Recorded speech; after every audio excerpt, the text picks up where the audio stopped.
Hello bachcho, let's read this question. So the question says, what is the public distribution system or PDS? What are its importance? Public distribution system या PDS क्या है और उसकी importance क्या है?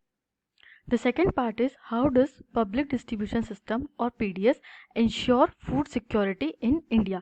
India में public distribution system food security कैसे ensure करता है?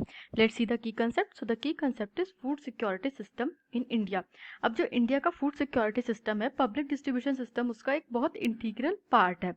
Let's see the answer further. So the answer is public distribution system or PDS. Food procured by the Food Corporation of India FCI is distributed through government regulated ration shops among the poorer sections of society. Food corporation of India जो भी food procure करती है, जो भी food grains procure करती है farmers से, उसको डिस्ट्रीब्यूट करने का काम पब्लिक डिस्ट्रीब्यूशन सिस्टम के अंडर होता है.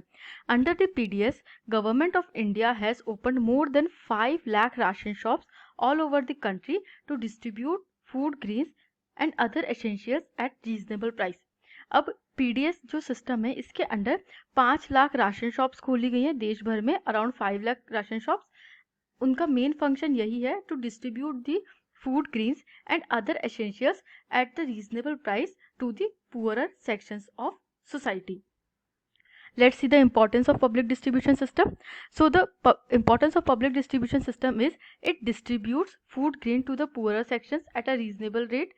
जो गरीब तबके के लोग हैं उनको एक रीजनेबल रेट पे फूड ग्रेन्स अवेलेबल करवाता है. Second, it protects the people from high prices. जो गरीब लोगों के ऊपर एक बर्डन पड़ता है हाई प्राइस पे फूड ग्रेन्स खरीदने का, उससे प्रोटेक्ट करता है. Third, it discourages black marketing and hoarding. Black marketing और होर्डिंग को डिस्करेज करता है. And fourth is it helps in food security. और फोर्थ पॉइंट है कि ये फूड सिक्योरिटी मेंटेन करने में हेल्प करता है. I hope you understood this question. Thank you and best of luck.